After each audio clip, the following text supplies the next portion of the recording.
નમસ્તે દોસ્તો, કેમ છો બધા? ચાલો આજે આપણે ભેગા મળીને એક મસ્ત મજાની વાર્તા સાંભળીએ.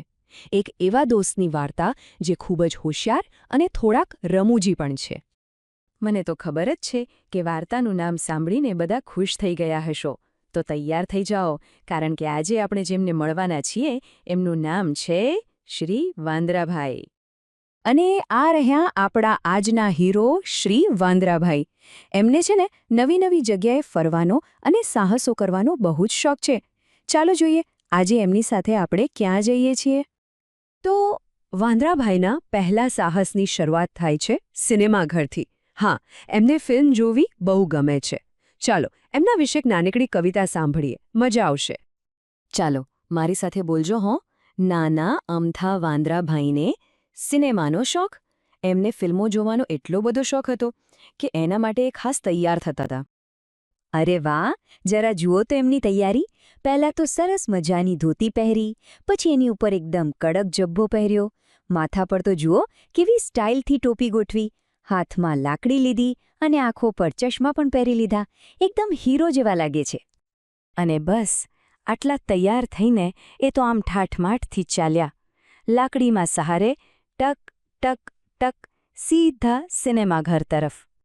ત્યાં પહોંચીને એમણે કહ્યું, મને તો પહેલા નંબરની જ ટિકિટ આપો, એટલે કે સૌથી આગળની સીટ. અને પછી તો આરામથી બેસીને ફિલ્મ જોવાનું શરૂ કર્યું.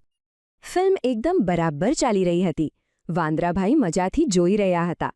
અને ત્યાં જ અચાનક એક મોટો અવાજ આવ્યો, ધડામ. ઓ બાપરે, વાંદરાભાઈ તો એવા ડરી ગયા કે ગભરાટમાં ને ગભરાટમાં પગમાંથી કાઢીને સીધા પોતાના ચંપલ જ ફેંકી દીધા. અને ડર તો ઓછો જ નહોતો થતો, એટલે એમણે આંખો પરથી ચશ્મા કાઢીને એ પણ ફેંકી દીધા. તેઓ તો ખૂબ જ ગભરાઈ ગયા હતા.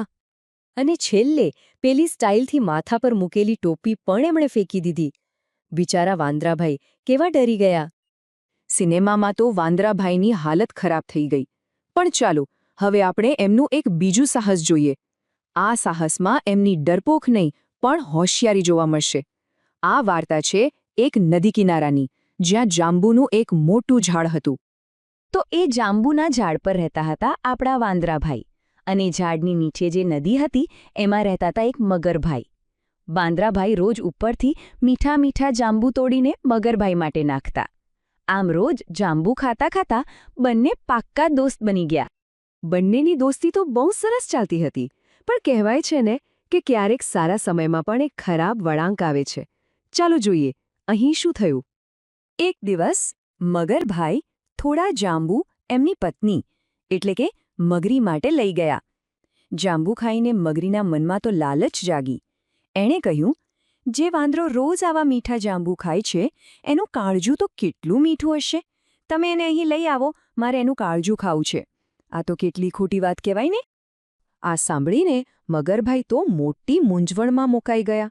એક બાજુ પત્નીની જીદ હતી અને બીજી બાજુ વાંદરાભાઈ સાથેની પાક્કી દોસ્તી. એ પોતાના મિત્ર સાથે આવું દગો કેવી રીતે કરી શકે? શું લાગે છે એમણે શું કર્યું હશે? બહુ દુઃખની વાત છે, પણ મગરભાઈ પોતાની પત્નીની વાતમાં આવી ગયા. એમણે વાંદરાભાઈને કહ્યું, ચાનો દોસ્ત, આજે મારા ઘરે જમવાનું રાખ્યું છે.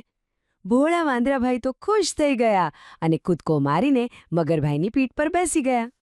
લો, હવે આપણા હીરો શ્રી વાંદરાભાઈ એક મોટી મુસીબતમાં ફસાઈ ગયા છે. પણ ચાલો જોઈએ કે તેઓ પોતાની હોશિયારીથી આ મુશ્કેલીમાંથી કેવી રીતે બહાર નીકળે છે.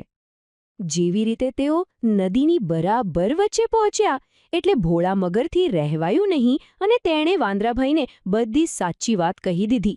આ સાંભળીને તો વાંદરાભાઈના પગ નીચેથી જાણે જમીન જ ખસી ગઈ. પણ આપણા વાંદરાભાઈ ગભરાય એવા નહોતા. એ ખૂબ જ હોશિયાર હતા.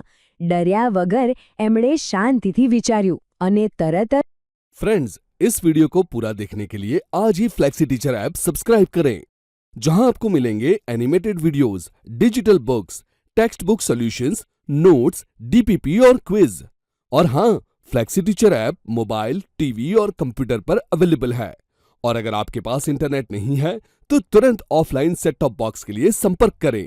Flexi teacher, the one you needed.